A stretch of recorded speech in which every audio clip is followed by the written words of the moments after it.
What's up guys, Rob Optimal Bodies, back with another educational video for you. Now, a Diet Coke's making us fat, a sugar-free drink's making us fat. Sounds backwards, sounds counterintuitive, just sounds stupid really, doesn't it? People probably just turn this video off.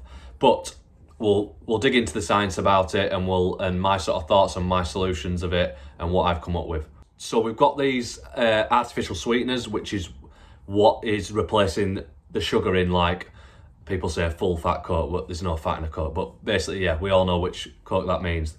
We know it's that red can, these full sugar drinks.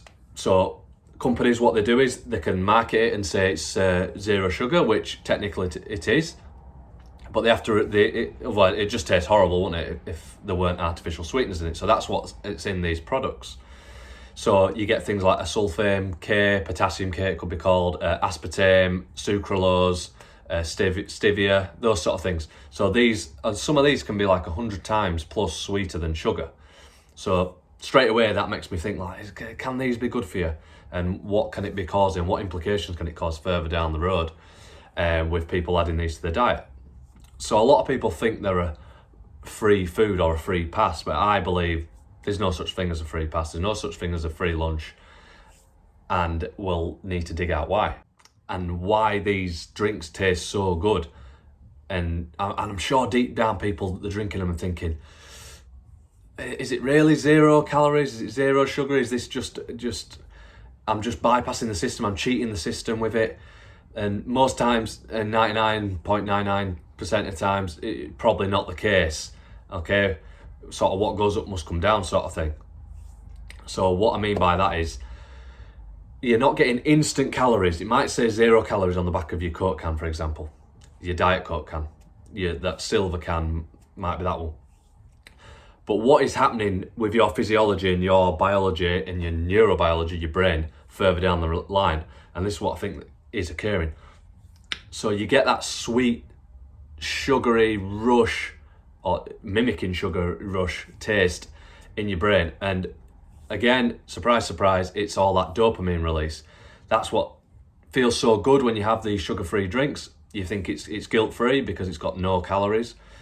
But what is happening is you stimulate that dopamine system again. So back to previous videos to go into more detail about that, but we all have this baseline dopamine. And your body is not stupid, it's trying to balance you out all the time. It's called homeostasis. So what happens? Your baseline, if your dopamine goes too high from these sugar-free drinks, these artificial sweeteners, big dopamine release. So your baseline dopamine actually slightly drops and then drops and drops every time you're doing these behaviors. This is just one behavior. There's smoking, drinking, vaping, the nicotine side of it, caffeine side of it, eating junk food, pornography, etc. All these dopamine enhancing activities are going to slowly drop that baseline because your body wants to remain in homeostasis. If dopamine's too high, other neurotransmitters get counteracted, and your body doesn't like that. It wants to try and keep homeostasis level. So dopamine baseline drops. But what does that mean? What do we mean by that, and what are the negative implications of that? So if your baseline dopamine is dropping from having these sugar-free drinks because you're spiking dopamine too high, then you're gonna just feel a little bit unmotivated, a little bit less willpower, a little bit down, a little bit depressed, along those sort of lines. And what do we do? Again, spoke about this before with very surprising with vegetables and then with seed oils, but it's the same sort of physiology in your brain. You've only got that one currency in your brain. It's all dopamine related, whether it's coming from crap food, nicotine, caffeine, alcohol, etc. You naturally feel low, so what do? You comfort eat, okay? Your baseline dopamine's low, so you want to creep it back up. What's the really easy way of doing that? Eating something sweet, eating something calorific, so really like high carbs and fat together. That's going to drive dopamine up again. To give you that short-term high and that lift, the dopamine comes back up. So essentially it's like you feel like you're hungry and you have to snack, but it can be that low dopamine, not your body starving for nutrients, which most people, that if you can't see your abs and you've got all this excess energy around you, all this body fat, nutrients are there. Your brain it's like it's just cross-wired. Your brain doesn't need all these calories. It's got a big tank of fuel to use for a long time. Your body fat you can run off it forever, but it's all cross-wired, and it's trying to get this dopamine release. So you reach for that biscuit, you reach for that cookie, you reach for that, maybe a coffee, maybe an alcoholic drink, maybe a cigarette, maybe a vape. You know, these sort of things just to try and lift it back up. But the problem is, when you lift it back up, your body is smarter than you, and it tries to bring it back down. So that baseline drops again and again, and you just get slowly less motivated, less willpower, slightly towards depression, anxiety maybe. I think these things are linked to that. And so that's dropping. Then what's happening with these excess calories? Fatter. And you think all this can't happen just because I've had a Diet Coke. But that's just one sort of piece of the puzzle. That's one straw. It could be the last straw that broke the camel's back, sort of thing. Do you know? It's one rock in the jar, but it is one that we can try and eliminate and get a solution for. And the main part is the education and understanding why. You can't just get me or someone just come up to you and say like, "Oh, they're bad for your Diet Cokes." Most people are like, "Oh, well, why?" And most people just can't answer that.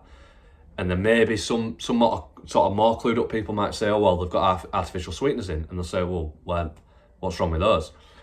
And a lot of the science seems to look like you'd need ridiculous amounts of artificial sweeteners to cause any sort of health problems where it related to cancer, anything like that. But when you look at it from a neurophysiological point of view and your dopamine system, we can sort of start to dig out and understand that these free highs aren't free at all, and your body balances out, and your body's always smarter than you, and your body will always win, and why they can lead to sugar cravings down the line. You're always stimulating these sweet receptors in your mouth, and which are linked to your brain. Obviously, your brain controls everything. How difficult do you think it's going to be trying to eat right and eat bland, plain food, which it's probably going to seem like at first, because you've got these dopamine system running riot and all these sweet receptors getting stimulated all the time.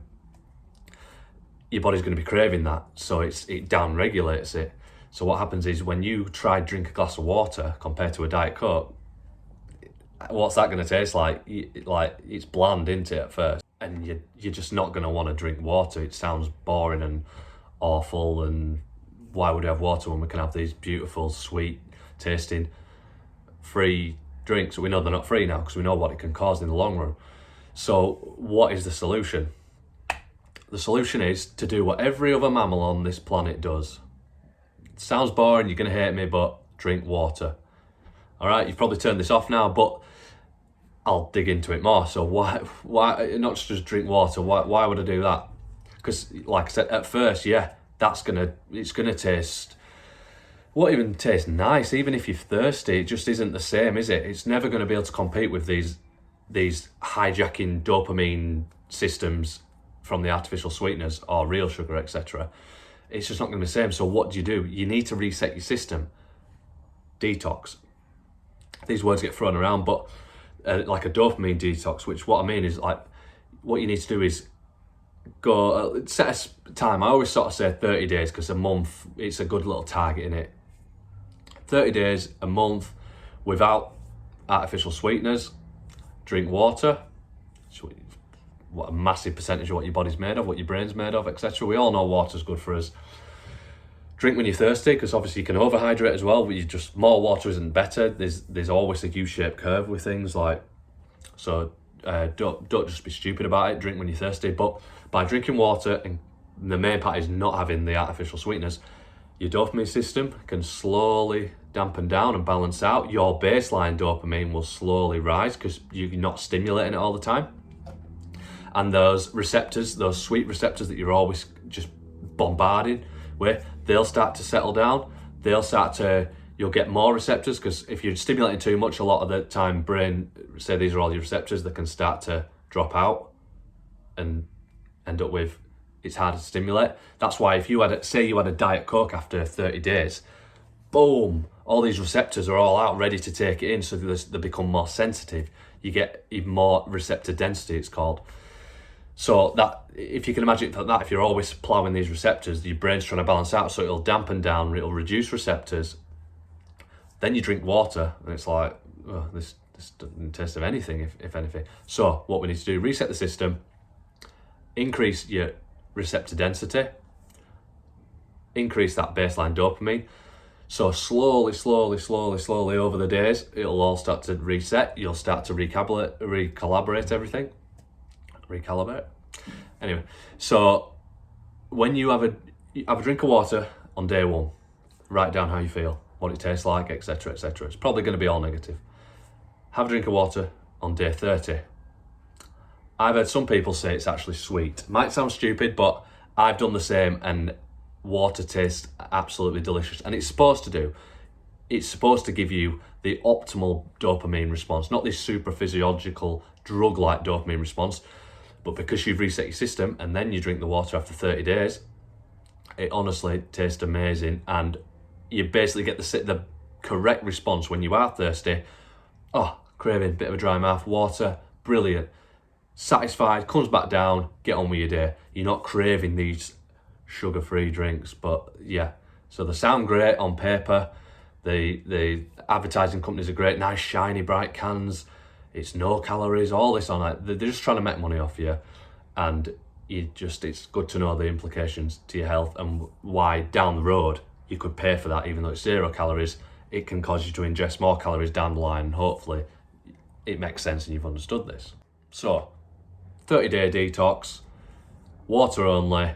Sounds boring, but I'm hoping someone will take the challenge on, and then someone might comment and tell the friends, and they'll say actually it actually worked and it might have been right. But again, anything I say, don't just take it as gospel. Do your own research, do your own little experiments, as long as it's safe.